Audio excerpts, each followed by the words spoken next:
Killing a man is murder, unless you do it to the sound of trumpets. Voltaire. सोचो, हम murders को हमेशा black and white में देखते हैं। मर्डर यानी एविल, विक्टिम यानी innocent, case closed. But reality बहुत ज़्यादा ग्रे होता है, कभी पिच ब्लैक और कुछ रेयर केसेस में वाइट भी होता है। आज हम ये नहीं पूछेंगे किसने मारा, आज हम पूछेंगे दिमाग के अंदर क्या टूट चुका था। Welcome to the twisted brain of humans. So category 1, intentional murders. सबसे कॉमन और सबसे कोल्ड कैटेगरी। यहाँ मर्डर एक्सीडेंट नहीं होता, यहाँ मर्डर डिसीजन होता है। ये किलिंग्स मोस्टली होती है पर्सनल गेन के लिए, पावर, पैसा, स्टेटस या एजेंडा के लिए। इस टाइप के किलर्स के अंदर एक चीज डोमिनेंट होती है, नार्सिसिज्म। नार्सिसिज्म का मतलब है मैं सबसे इम्पोर्टेंट हूँ, बाकी सब रिप्लेसेबल है। विक्टिम यहाँ इंसान नहीं होता, सिर्फ ऑब्स्टैकल होता है। ज़्यादा केसेस में ये मर्डर्स प्री प्लान्ड होते हैं, स्ट्रक्चर्ड होता है, इमोशन से नहीं ईगो से ड्रिवन होते हैं। किलर के लिए ये उसके मोटिव होता है, एक जिंदगी से ज़्यादा वैल्यूबल होता है। Category 2, triggered emotional explosive murders. ये वो मर्डर्स है जो प्लानिंग से नहीं ब्रेकडाउन से होते हैं।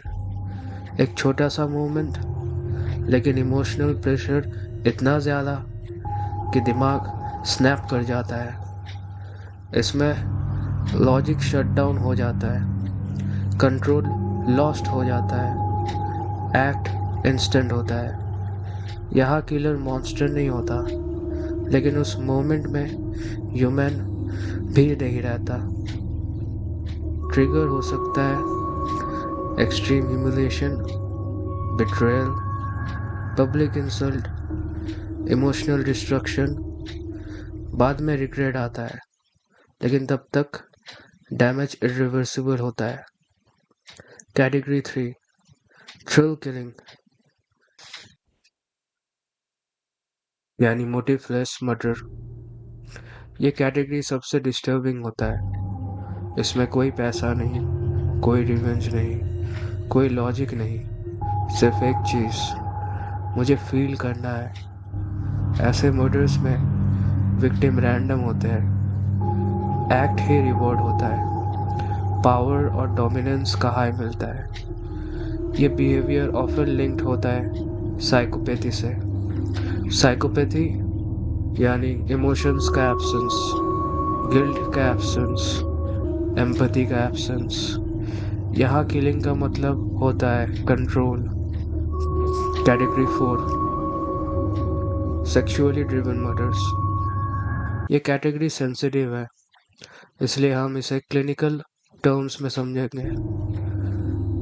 सेक्सुअल मर्डर्स का मतलब होता है जब वायलेंस और सेक्सुअल फैंटेसी साइकोलॉजिकली लिंक्ड हो जाए।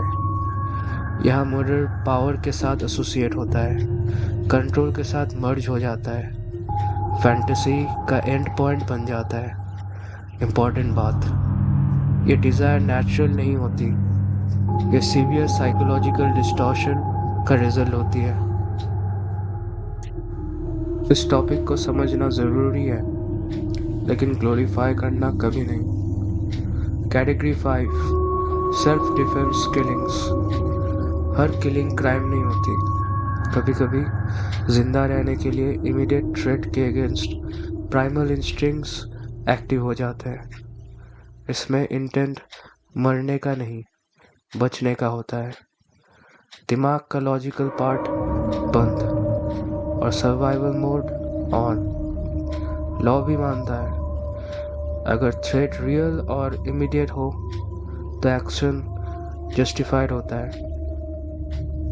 Category 6, neurologically driven murders.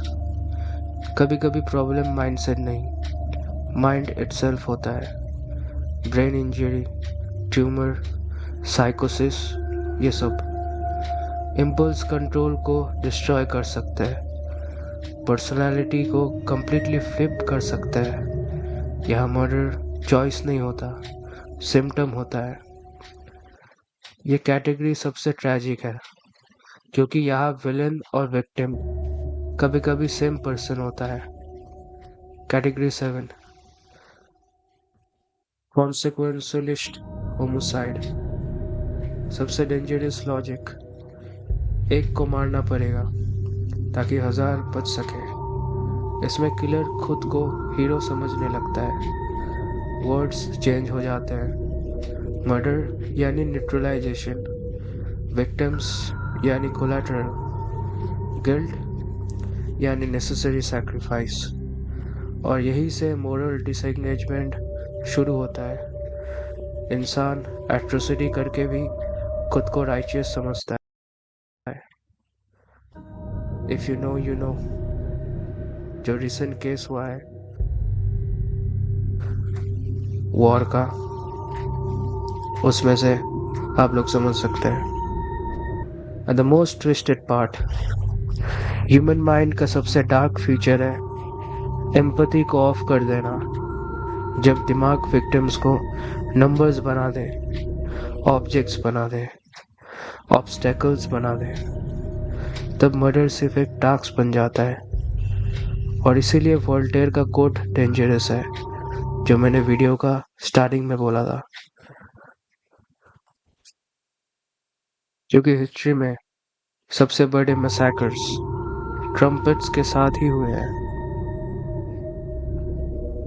So question ये नहीं है इंसान क्यों मारता है, रियल क्वेश्चन ये है किस पॉइंट पर इंसान रहना छोड़ देता है।